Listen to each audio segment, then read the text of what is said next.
بسم اللہ الرحمن الرحیم۔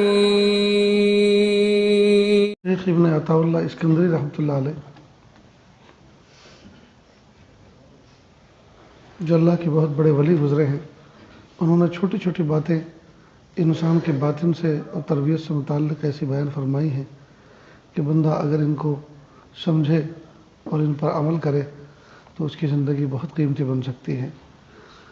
چنانچہ حضرت نے فرمایا ایک جگہ، بندے کے اعمال صرف بے جان صورتیں ہیں اور اخلاص کا وجود ان کے لیے ارواح ہیں۔ کیا مطلب اس کا؟ بندہ جو اعمال نیک مثل نماز، روزہ، حج، زکوٰۃ کے ادا کرتا ہے، بلا اخلاص کے ان کی مثال ایسی ہے جیسے کسی جاندار کی صورت ہو اور اس میں جان نہ ہو۔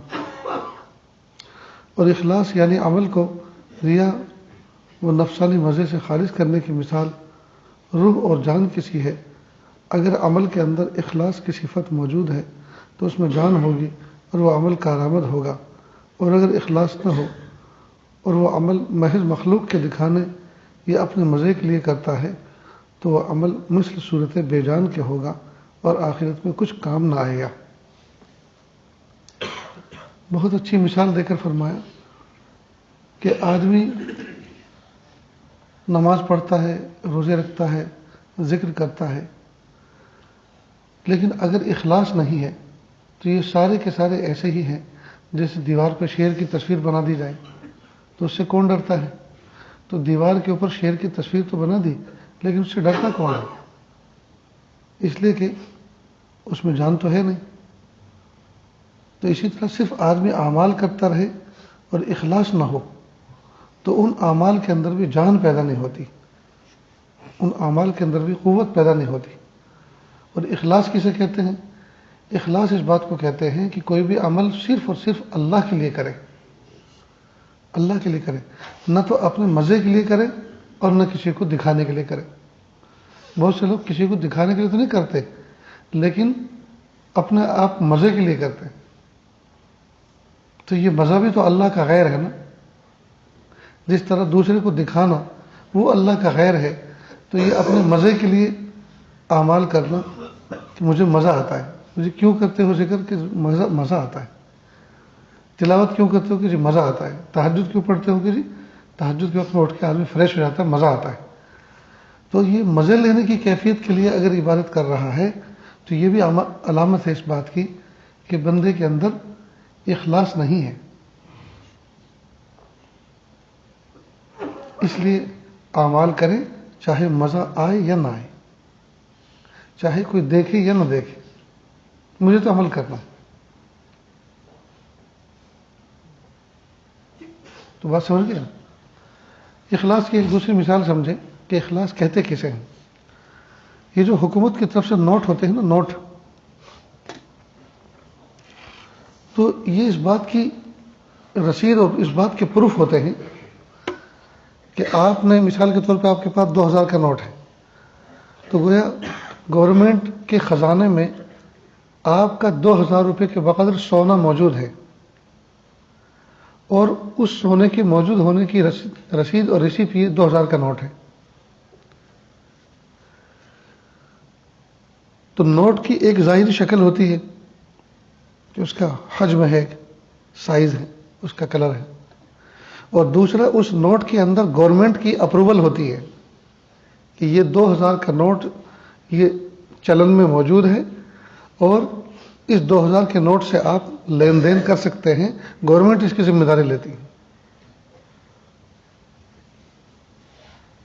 تو حکومت کا اس کے اوپر حکم یہ اخلاص کے معنی ہے، روح کے معنی ہے۔ اگر حکومت کا وہ حکم اس میں سے نکال لیا جائے تو 2000 کا نوٹ تو دھرا کے دھرا ہی رہے گا، پھر اس کی کون ویلیو، کون پوچھے گا اس کو؟ ابھی ہمیں 4-5 سال پہلے اس کا تجربہ ہوا ہے کہ 1000 کے نوٹ، 500 کے نوٹ کو جب ڈیٹ نکل گئی تو کوئی لینے کے لیے تیار نہیں تھا۔ جن نوٹوں کے اوپر آدمی اتراتا تھا، ریجھتا تھا، وہی نوٹ ان کے لیے وبال جان بن گئے۔ اب کیسے کریں، کیسے بدلیں، کتنی لائن میں لگنا پڑے گا۔ تیسری مثال،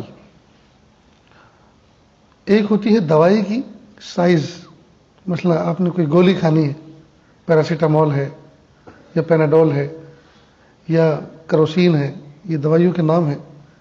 تو ایک تو گولی کی شکل ہے، ایک اس کا سائز ہے، یہ تو اس کی صورت ہوئی. اور گولی کی حقیقت یہ ہے کہ اس کے اندر ایکسپائری ڈیٹ میں ابھی ٹائم ہے، اس کے اندر اللہ پاک نے شفا رکھی ہے. جب ایکسپائری ڈیٹ نکل جاتی ہے، اب چاہے گولی چاہے کتنی خوبصورت دکھے، چاہے کتنی اچھی ہو، لیکن اس کو کھا کے کریں گے کیا؟ اس لیے کہ اس کے اندر ایکسپائری ڈیٹ تو نکل گئی، اس کی روح تو نکل گئی. تو ٹھیک اسی طرح اعمال، چاہے نماز پڑھیں، چاہے روزہ رکھیں، چاہے تلاوت کریں، چاہے ذکر کریں، اگر اس کے اندر اخلاص نہیں ہے تو یوں سمجھو ان کے اندر روح نہیں ہے. اخلاص نہیں ہے تو اس کے اندر روح نہیں. اور اخلاص کیا ہے؟ کہ آدمی اپنے اعمال کو صرف اور صرف خالص اللہ کے لیے کرے، نہ تو اپنے مزے کے لیے کرے، نہ کسی کو دکھانے کے لیے کرے.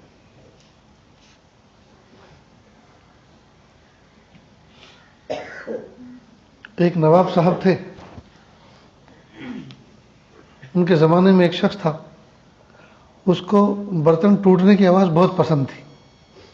چینی کے جو برتن آتے ہیں وہ برتن کھنن کر کے ٹوٹتے ہیں نا، تو وہ آواز اس کو بہت پسند تھی.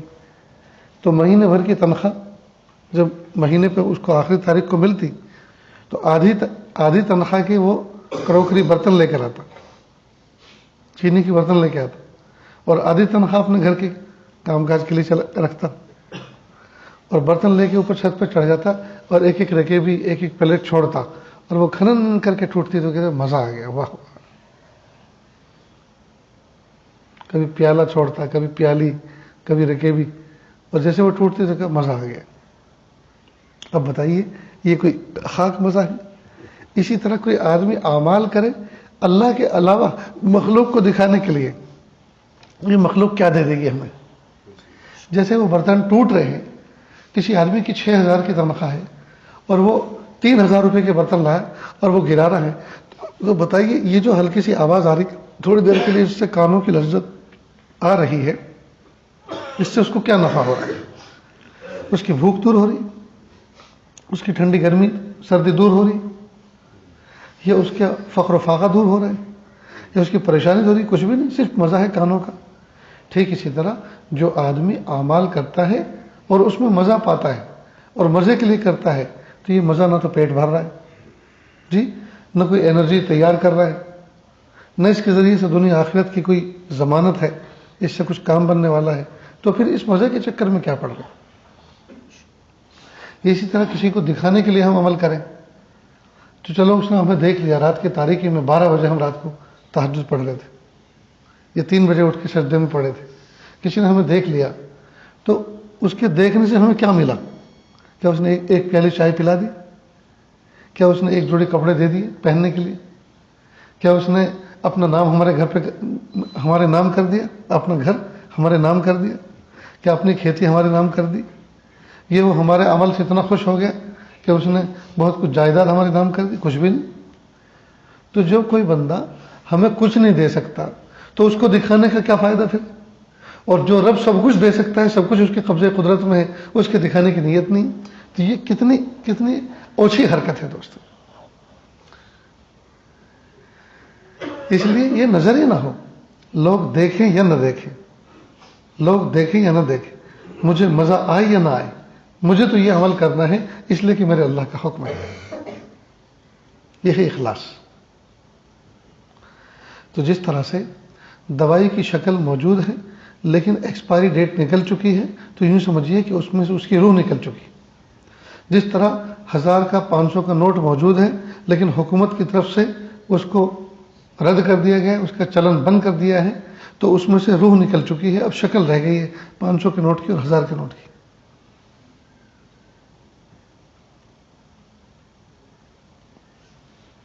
یا اسی طرح سے کوئی جاندار ہے، کوئی جانور ہے، کوئی گائے بھینس ہے، بکری ہے، مرغی ہے جی، اور اس میں سے روح نکل جائے تو صرف شکل رہ گئی ہے، روح نکل چکی ہے، اب کسی کام کا نہیں.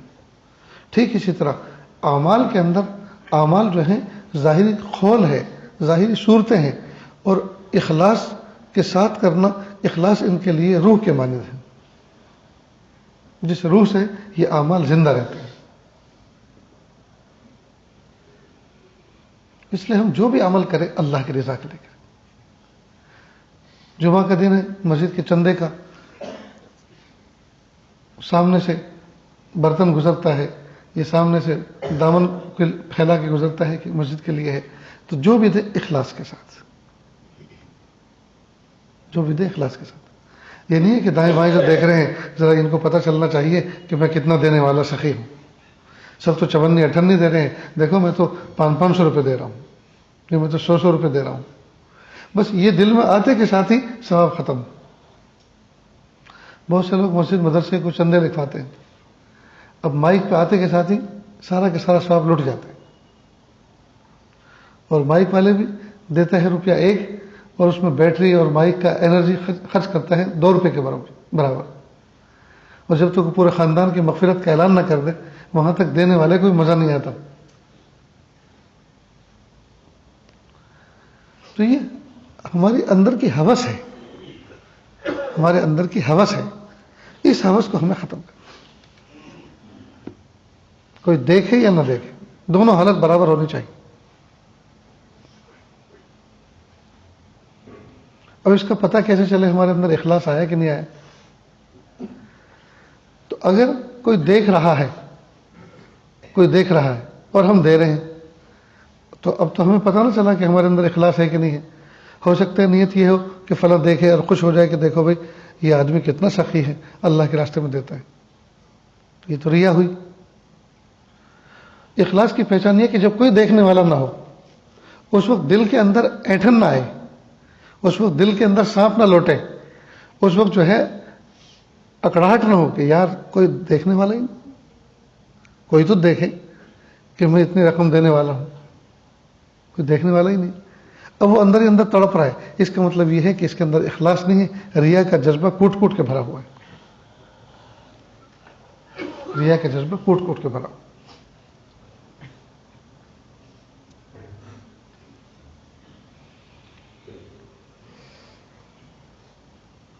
آج یہ جہیز ہوتے ہیں، بھات ہوتے ہیں، یہ جو دنیا بھر کی چیزیں خرافات ہیں، اس میں سب کیا ہوتا ہے؟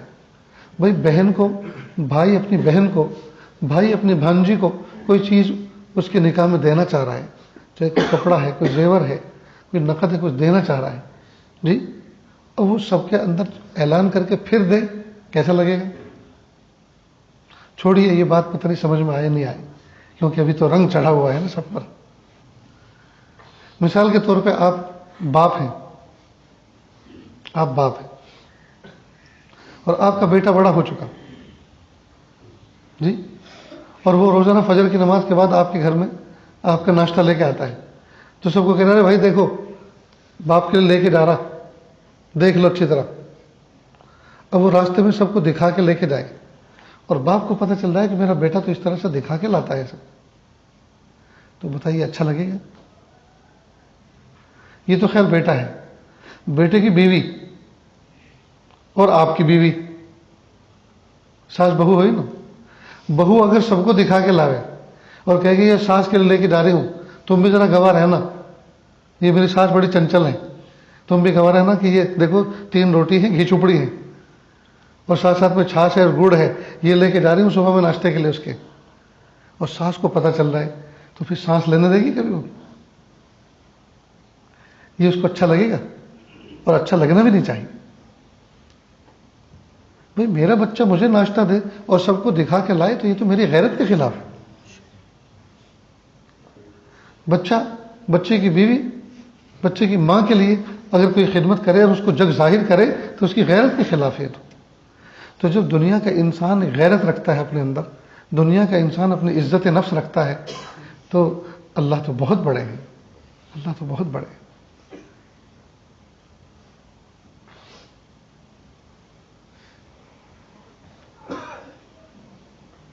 مجھے تو کوئی آدمی مجمع کے اندر کہے یہ جی آپ کو ہدیہ ہے، تو اتنی غیرت آتی، اتنی غیرت آتی، اتنی غیرت آتی کہ پوچھو مت۔ حالانکہ ہدیہ سنت ہے، ہدیہ لینا بھی سنت ہے، دینا بھی سنت ہے، لیکن یہ جو طریقہ ہے یہ غلط ہے، طریقہ غلط ہے۔ تو پھر کیا طریقہ ہے اس کا؟ طریقہ بتلا رہا ہوں، لیکن اس لیے نہیں بتا رہا ہوں کہ آپ مجھے دینا ہے. طریقہ اس کا یہ ہے کہ آدمی تنہائی اختیار کرے. تنہائی اختیار کرے، یعنی تنہائی میں بیٹھے ہیں تو تنہائی میں جائے، یا جس جگہ پر رہتے ہیں اس جگہ جائے، یا اگر مجمع ہے تو کہ حضرت مجھے تنہائی میں آپ سے 2 بات کرنی. جب ہٹ گئے اس کے بعد کہے کہ یہ کچھ ہدیہ دینا چاہ رہا تھا، میرا دل چاہ رہا ہے، حضرت رد نہ فرمائے، قبول فرما لیجیے، مجھے خوشی ہوگی. اب سارے کے سارے ہٹ گئے، اب ان کے لیے لینے میں کوئی حرج نہیں، اس لیے کہ ان کو غیرت ہی آتی ہے کہ ہمیشہ بیان میں کہتے ہیں کہ بھئی اللہ سے مانگو، اللہ ہی دیتے ہیں. اب اگر کوئی مخلوق میں سے کوئی بندہ ہدیہ دیتا ہے تو سننے والا یا دیکھنے والے کے ذہن میں یہ بات آتی ہے کہ لو ہمیں تو کہتے ہیں اللہ سے مانگو، اللہ دیتے ہیں، اور یہاں انہیں جو ہے یہ سیٹھ لوگ دے رہے ہیں، انہیں انڈسٹری والے دے رہے ہیں، ان کو جو ہے یہ فلاں فلاں کاروباری اور بزنس مین اور ٹھیکیدار دے رہے ہیں، یہ ان کے پیسوں پہ پلتے ہیں، اور ہمیں کہتے ہیں اللہ سے مانگو. تو اس وقت وہ بیوقوف یہ نہیں سمجھتا کہ یہ جو بندہ دے رہا ہے یہ خود نہیں دے رہا، نہ اس سے پہلے دیا نہ شاید اس کے بعد دے گا. آج اللہ نے اس کے دل میں بات ڈالا تو یہ بھی تو اللہ ہی دے رہے ہیں. اللہ نے واسطہ اس کو بنایا، اللہ نے واسطہ اس کو بنایا. لیکن جس کی عقل کم ہوتی ہے وہ تھوڑی سمجھتا ہے ان باتوں کو.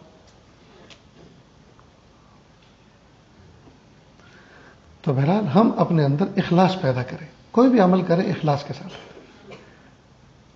گجرات کے اندر الحمدللہ یہ چیز بہت عام ہے. وہاں کسی مسجد کو دینا ہے تو کیا نام لکھوں رسید میں؟ تو کہتے جی ایک مسلم بھائی کی طرف سے. نام کی جگہ لکھتا ہے ایک مسلم بھائی، نیچے رقم لکھتا ہے 1000 روپیہ 10,000 روپیہ، مثلا نام لکھواتا. سب کے سامنے بیٹھا وہاں بھی نہیں لکھواتا، اور اکیلے میں لکھوا رہا وہاں بھی نہیں. تو کہ اس رسید تو اس لیے پھڑوا رہے ہیں تاکہ بد اخلاقی نہ ہو. کئی مرتبہ آدمی کو دیا رسید نہیں لی تو سامنے والے کا دل پھر سکتا ہے، ہو سکتا ہے کچھ رکھ لے، کچھ مسجد میں دے، یا ہو سکتا ہے پورا رکھ لے. تو رسید دے دی تو گویا اس بات کا پروف ہو گیا کہ اب ان کو بھی جواب دینا ہے کہ 10,000 روپے فلاں سے ملے تھے، وہ حساب میں نہیں آ رہے، وہ کہاں ہے. تو رسید تو ضرور لے، لیکن اس پہ اپنا نام لکھوانا ضروری نہیں. تو لکھ دے ایک بندہ مومن کی طرف سے. اور وہ جو سالانہ رپورٹ چھپتی ہے بہت سے اداروں کی، تو میں دیکھتا ہوں ڈھیر ساری لسٹ وہ ہوتی ہے، ایک مسلم بھائی کے، ایک مسلم بھائی، ایک مسلم بھائی، اس میں نام ہی نہیں ہوتا. اور ہمارا حال یہ ہے کہ ہم 5 روپے لکھیں، لکھو جی نام لکھو، اپنا نام لکھوایا، اپنے باپ کا بھی نام لکھوایا تو اچھا، کھانا چھوٹا ہوتا ہے اپنا دادا کا بھی لکھوائے. وہ تو رسید کا کھانا چھوٹا ہوتا ہے ورنہ دادا کا بھی لکھوائے.